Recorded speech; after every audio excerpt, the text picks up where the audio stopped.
CLAT के first class में आप सभी का बहुत बहुत बहुत ही ज़्यादा स्वागत है। सबसे पहले तो मैं कुछ भी टॉपिक शुरू करने से पहले, पढ़ाने से पहले आपको बताना चाहता हूँ आपका पूरा सिलेबस बहुत डिटेल्स में। एक बड़ा ही मिसकंसेप्शन सा है लोगों के बीच में क्लैट के सिलेबस के बारे में, क्लैट के बेसिकली लॉजिकल पार्ट के बारे में। एक तो पता नहीं मतलब क्या ही है टीचर्स के साथ कि अलग अलग टॉपिक का अलग अलग नेम अपने बेसिस पे बना देते हैं और फिर बच्चे कंफ्यूज। सर क्रिटिकल रीजनिंग क्या है, सर लॉजिकल रीजनिंग क्या है, सर वर्बल रीजनिंग क्या है? कुछ नहीं है, सब रीजनिंग है, सिंपल। टॉपिक पे ध्यान दीजिए, टॉपिक क्या पूछ रहा है उसको पढ़िए। नहीं, एक टीचर ने बताया कि लॉजिकल रीजनिंग अलग होता है और क्रिटिकल रीजनिंग अलग होता है। मन तो ऐसा कर रहा है कि मैं, चूंकि मैं खुद भी एक टीचर हूँ तो मैं आउट ऑफ द बॉक्स नहीं जाके बोल सकता, लेकिन वैसे टीचर्स को सीधा ना सुनना बंद कर दो। दिमाग में बहुत कुछ आ रहा था बट सीधा सुनना बंद कर दो, कुछ नहीं होता। क्रिटिकल और क्रिटिकल और लॉजिकल रीजनिंग एकदम सिंपल सा बात समझिए कि आपके सिलेबस में टोटल 5 से 6 टॉपिक लॉजिकल पार्ट के आएंगे जो 100 आउट ऑफ 100% बेस्ड होगा पैसेज पर।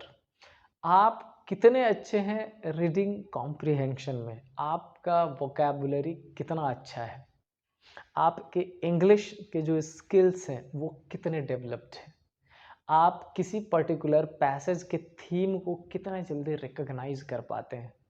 अगर ये सारी चीज़ें आपके अंदर है तो क्लैट का लॉजिकल रीजनिंग आपके लिए बना है। डन। तो बहुत ज़्यादा हौच पौच मचाने की ज़रूरत नहीं है। हाँ, कुछ टॉपिक जैसे स्टेटमेंट आर्ग्यूमेंट, उसमें आपसे पूछ लेगा स्ट्रॉन्ग एंड वीक आर्ग्यूमेंट, आपसे उसमें बेसिकली अजम्पशन बेस्ड क्वेश्चन पूछ लेगा, उससे थीम बेस्ड क्वेश्चन पूछ लेगा।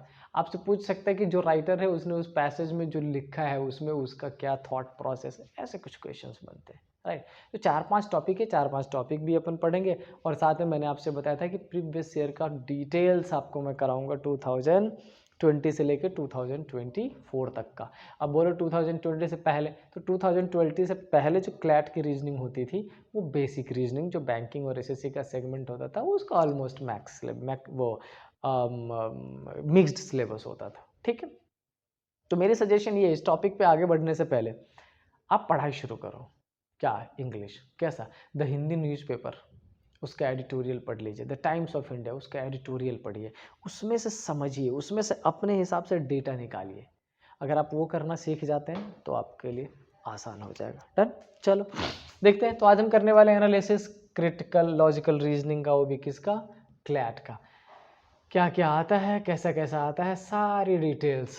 सबसे इंपॉर्टेंट बात है ये YLR, है ना। अब आपके मन में एक बात आ जाएगी कि सिलेबस में है इसीलिए, देखो इसमें क्या क्या लिखा है।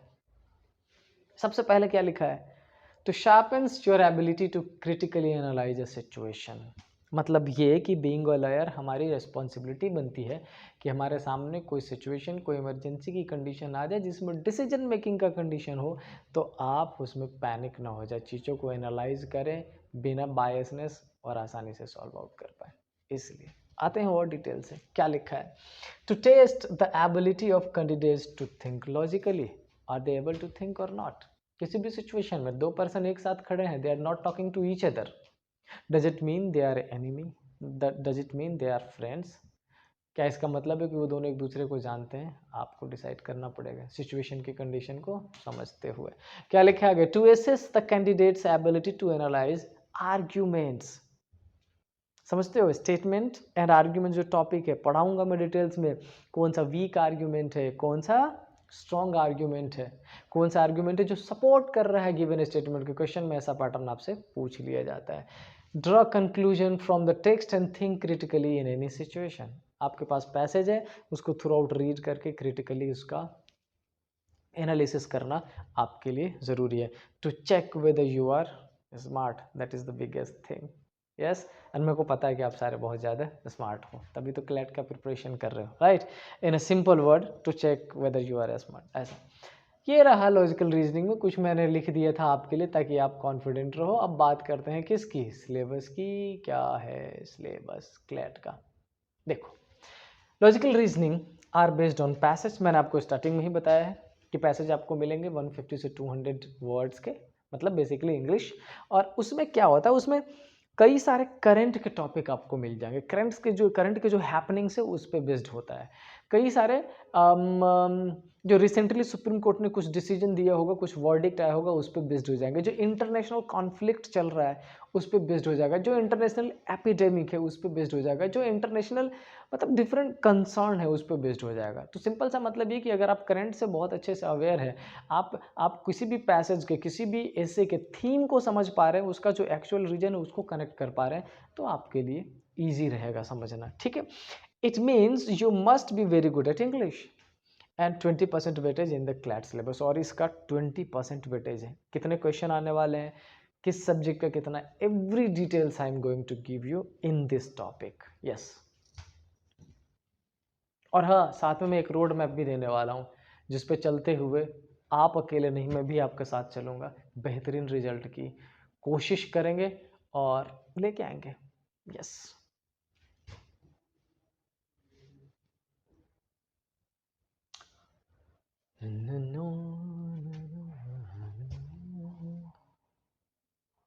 चलो तो देखते हैं नेक्स्ट पेज पे क्या है। Content for CLAT 2026, what is there? Statement assumption. अभी भी मैंने एक एग्जांपल आपको दिया था, if two person are sitting together and not talking to each other then you will have to assume are they friends, are they enemy, are they sitting together. लड़ाई हो गई है, कुछ भी हो सकता है। मतलब बेसिक का मतलब ये है कि आपको अज्यूम करना पड़ेगा। And assumption is something where you are not well aware about the situation. आपके पास पूरी इंफॉर्मेशन नहीं है किसी भी चीज़ के बारे में, एंड देन आपको बोला जाता है एक पर्सन मेरे घर से निकला, मेरा भाई, वो यूजुअली जब घर से निकलता है तो या तो पार्क जाता है खेलने, या तो अपने जॉब जाता है, ऑफिस जाता है। आज वो निकला, कहाँ गया होगा? अगर अनटिल अनलेस 100% इन्फॉर्मेशन नहीं है, आप सिर्फ अज्यूम ही कर सकते हो सकता है पार्क गया, हो सकता है खेलने। आप उसमें चीज़ों को पुट करोगे, अच्छा इस टाइम पे वहाँ जाता है तो वहाँ जा सकता है, अच्छा इन कपड़ों में वहाँ जाता है तो वहाँ जा सकता है। These are the things you have to keep in mind and then decide. Yes, उसके बाद क्या, स्टेटमेंट आर्ग्यूमेंट। अभी भी बताया था मैंने आपको, स्ट्रॉन्ग एंड वीक, सपोर्टिंग और नॉट सपोर्टिंग, ऐसा वाला। स्टेटमेंट एंड कंक्लूजन बहुत इंपॉर्टेंट है पैसेज बेस्ड पे। ड्राइंग इन्फ्रेंस, ड्राइंग इन्फ्रेंस का बेसिक क्या मतलब होता है, एक पैसेज, एक डेटा आपको गिवन है, और इन्फ्रेंस बेसिकली इन्फ्रेंस का मतलब कंक्लूजन ही होता है, लेकिन जो डेटा आपके पास गिवन है उसके बेस पे कंक्लूड करना। Course of action, see if you are somewhere as an executive and वहाँ पर कुछ प्रिकैरियस सिचुएशन है, कुछ ऐसी कंडीशन है जहाँ पर आपको डिसाइड करना पड़े, क्या आप डिसाइड कर पाओगे तो कैसे करोगे, that is C. And the last one, cause and effect. See एक बच्चा सुबह सुबह आता है और वो इमोशनल होता है। वो एक टीचर से मिलता है, टीचर उसको समझाने की कोशिश करता है, टीचर भी इमोशनल हो जाता है। अब आपसे कुछ क्वेश्चन पूछा जाएगा कि क्या टीचर उस बच्चे को देख के इमोशनल हुआ, क्या टीचर उस बच्चे की सिचुएशन को समझते हुए खुद रेट्रोस्पेक्टिव चला गया इसलिए इमोशनल हुआ। तो बहुत सारे कॉजेज, बहुत सारे इफेक्ट्स। ये मैं एक बेसिक एग्जांपल आपको बता रहा हूँ ऐसा, ताकि आप कनेक्ट कर पाओ चीज़ों को। ठीक है, बाकी टॉपिक डिटेल्स में पढ़ाऊँगा, किस टॉपिक से किस ईयर में कितने क्वेश्चन आए, क्या पैटर्न था, कैसे पूछा गया, everything I am going to tell you, right. चलो अब आते हैं जरा नेक्स्ट पेज पे। नेक्स्ट पेज में क्या लिखा है, खुद से रीड करो। लिखा है the the of the typology of questions that are asked in this section is given below। Logical reasoning में क्या क्या है, इन्फ्रेंस, अच्छा वही जो था, inference, argument, deductive reasoning, inductive reasoning, फैलेसीज, conclusion. ये वाला मैं आपको बहुत शानदार तरीके से पढ़ाऊंगा, फैलेसीज वाला है ना। उसमें भी डिडक्टिव और इंडक्टिव रीजनिंग, इसके बारे में पढ़ना तो सारा ही सिलेबस है अपने को, है ना। ठीक, आगे चलते हैं। आगे क्या है, अब देखो थोड़ी थोड़ी सी इंफॉर्मेशन मैंने दे दी है। ये इन्फ्रेंस जो मैंने लिखा था, बेसिकली इन्फ्रेंस है क्या, डिटेल्स में चैप्टर में पढ़ेंगे, अभी बेसिक इन्फॉर्मेशन लिखा है क्या। The type of question that are asked in this section is given below. Inference में a guess that you make or an opinion that you form based on the information that you have। मैंने क्या बताया था, आपको किसी भी चीज के बारे में ऑलरेडी इंफॉर्मेशन है and then on the basis of that information आप कुछ लाइक सपोज एक सिंपल सी बात कि मैंने 2-3 दिन देखा एक बच्चा दिन में 3 बजे के बाद दूसरे रूम में जाता है और वो वहाँ बैठा होता है, वो क्या करता है, पढ़ते रहता है। कोई थर्ड पर्सन आके आपको बताता है कि एक बच्चा रूम नंबर 414 में रोज दिन में 3 बजे बैठा रहता है। आप अपने आप ही कंक्लूड इन्फ्रेंस निकालो, हाँ वो पढ़ रहा होगा। समझ रहे हो? That is something. किस में आएगा? By inference they were want to expect a heavy air attack and by inference many casualties। ये बेसिकली एक एग्जांपल पोर्ट्रेट करने की मैंने कोशिश की है। आप सिर्फ और सिर्फ टॉपिक पे अभी ध्यान लगाएं। क्या आर्ग्यूमेंट क्या होता है? जस्ट सपोज एक पर्टिकुलर टॉपिक पे दो डिफरेंट पर्सन के ओपिनियन डिफरेंट हो जाते हो, राइट? जैसे मैंने एक एग्जांपल दिया, 2 बार एग्जांपल दे चुका हूं। आई saw 2 persons standing in front of Gurushik Mall. They were not talking to each other. एक पर्सन ने उसको देख के कहा कि अरे उनकी लड़ाई हो गई होगी इसलिए नहीं हो रहा। दूसरे पर्सन ने ऐसा कहा, हो सकता है वो अननोन हो। दोनों में से दोनों गलत नहीं है, लेकिन दोनों में से दोनों 100% श्योर भी नहीं है। अगर इतने पे छोड़ा जाए तो अजम्पशन है, लेकिन अगर उसके आगे आप बढ़ जाते हो, क्या नहीं मैं ही करेक्ट हूँ, वो क्या नहीं मैं ही करेक्ट हूँ, then it turns into argument. तब अपन क्या बोलते हैं उसको? Argument, right? वही है। इसमें कुछ एग्जाम्पल मैंने मेंशन किया है क्या? नहीं। तो चलते हैं आगे, पढ़ेंगे इसको टॉपिक को डिटेल्स में। अब क्या है इंडक्टिव? वर्ड से समझ लो, टॉपिक अपन डीपली पढ़ेंगे। इंडक्टिव में क्या लिखा? What does inductive mean? Inductive is used to describe reasoning that involves using a specific observation. ध्यान से देखना, specific observation such as observed patterns to make a general conclusion.